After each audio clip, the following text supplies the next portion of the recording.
It's challenge time, infographics fans. You just won the Ultra Mega Jackpot, and after taxes, your bank account now reads $1 billion. But there's a catch. You have to spend it all, every single cent, in one day, or you'll lose it and everything you bought with it. Think you could do it?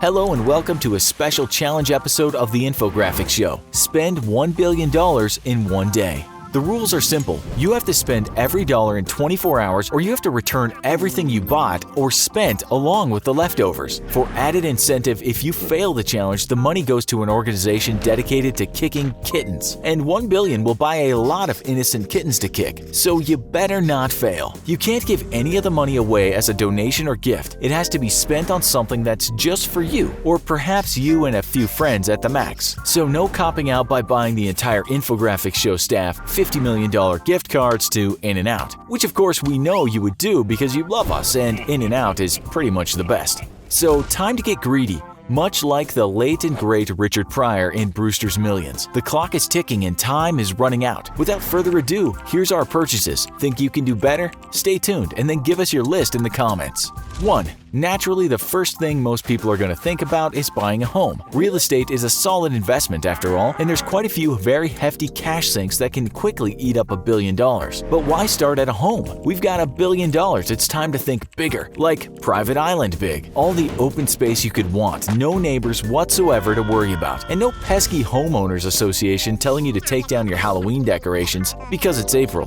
Halloween is a year-round celebration, or at least it should be, and with your own private island, it will be. The United Arab Emirates offers a wide variety of artificially built islands all for sale, and with Al Marjan Island up for grabs at $462 million, that's an easy get that takes care of nearly half your budget. The island features an airstrip, several beaches, and power provided from the mainland. Truly a picturesque and perfect man-made paradise. With just one slight catch, it's located at the very tip of the Gulf of Oman and the Persian Gulf, and if you thought your current neighbors were a pain, just imagine having Iran as your next-door neighbor barely 100 miles away. With constant threats against shipping in the Persian Gulf from Iran, Al Marjan Island may not be the safest place to live, but for now it's a sunny island paradise and next door to beautiful Dubai. So much like America in the 2016 election, we're just gonna go with it. What's the worst that could happen?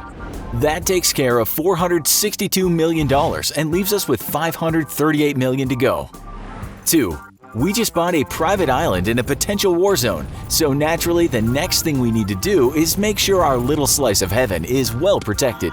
Normal security isn't going to cut it though. After all, you have an entire island to defend against one of the region's most formidable militaries. It's time to hire the best, or at least the most controversial and brutal. It's time for Blackwater. Made notorious after reports of their cowboy attitude and disregard for civilian collateral damage during their involvement in Iraq, Blackwater Security changed its name to Academy, which we guess sounds less thuggish? Well, at $1,222 a day, these guys aren't going to be sitting around reading books. But to defend an island the size of Al Marjan, you're going to need at least, let's say, 2 platoons of hired killers, or 60 mercenaries total. That brings total cost to about $73,000 per day, or $2 million per month worth. With potentially 2 years left in Donald Trump's presidency and a possible re-election after that, let's go ahead and secure a 6-year contract to make our new home safe, which brings the total to $158 million. But hey, you can't put a price on safety, and you'll be keeping Blackwater employees too busy to be shooting innocent civilians, which is borderline charity. But we'll let this one pass.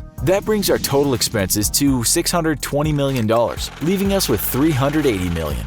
3. We've got our own island, and we've got our own bloodthirsty crew of hired mercenaries to stop anyone from getting on that island we don't want there. Now it's time to build a home, somewhere modest and cozy where we can lay our head after a long day being grateful war with Iran hasn't broken out yet. Maybe something like the Playboy Mansion? Sadly, if you're a fan of the late Hefners, his home is already sold for $100 million, which was half the original asking price. But why not just build your own?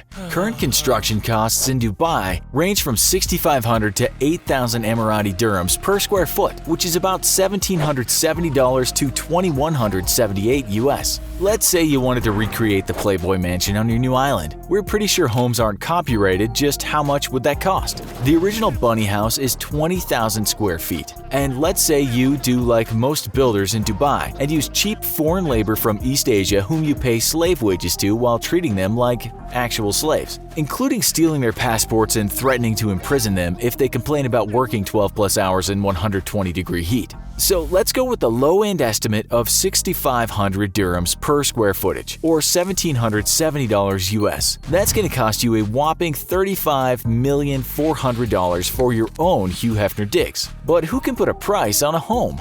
That brings our new total to $655,400,000, leaving us with $344,600,000. 4. We're gonna need a way to get to our fancy new digs all the way in Dubai, so we'll be skipping that fancy car. Remember how our island came with a private landing strip? That's right, it's time to buy our own jet. But not just any jet, we want a jet with class, style, and some history behind it. So we're gonna buy Donald Trump's Boeing 757, selling at $100 million. While a regular Boeing 757 can fit 200 normals, Trump has had his refurbished to accommodate only 23 human beings who fly through the air in the lap of gold-encrusted luxury. With 2 bedrooms, which will be immediately sanitizing, a private guest room, also sanitizing, a dining room, and a video room with a built-in cinema system, you'll be getting to your island home in absolute style. Flying ain't cheap though, and Trump's operating cost used to run at $10,800 per flight hour, which includes crew and fuel. So to make sure you can keep your jet operational, let's go ahead and contract out enough fuel and crew to last at least 300 flight hours, for a total cost of $3,240,000. Combined with the $100 million price tag, that brings the total cost to $103,240,000, making our new total expenses $824,180,000 and leaving us with $175,820,000. 5. Flying is nice, but we feel a call for the open seas, and you're not really ultra rich until you own a yacht, right? Unfortunately, with only $175 million left, we can't afford one of the world's top 10 most expensive yachts. But after our purchase of Trump's old Mile High Club airliner, we're pretty much done with buying used. It's time to buy new. Per Forbes, building a yacht used to cost about $1,000 per meter 100 years ago. But that price is now ballooned to a whopping $1 million per meter. Then of course there's the cost of crew and fuel, so let's go with a more conservative approach and buy ourselves a 170-meter yacht, which is about 15 meters longer than an American Aegis destroyer. That brings us to a $170 million price tag, but our fancy new yacht, the SS Infographics, isn't going to go anywhere without crew, insurance, and fuel. Annual fuel costs for a super yacht run about $400,000, with $350,000 in dockage fees if you choose to dock your yacht in foreign ports, $240,000 for insurance, $1 million for maintenance, $1.4 million for crew salaries. That brings us to $3.39 million. Bringing our total cost to $173,390,000. That brings our total expenses so far to $997,570,000. That leaves us with just barely $3.5 million, which, lucky for us, is enough to top off our shopping spree with the perfect gift for that special someone we'll be sharing our heavily fortified island home with. A $3.5 million diamond engagement ring from Cartier Jewelers. Or maybe we'll just keep it for ourselves. Don't judge us, we like to feel pretty too. There you have it, challenge complete. How to spend $1 billion in one day. Think you can do better than us? Let us know your list in the comments and show us in the world how you'd spend $1 billion. Also, be sure to check out our other show, What $1 Million Gets You Around the World. Thanks for watching, and as always, don't forget to like, share, and subscribe. See you next time.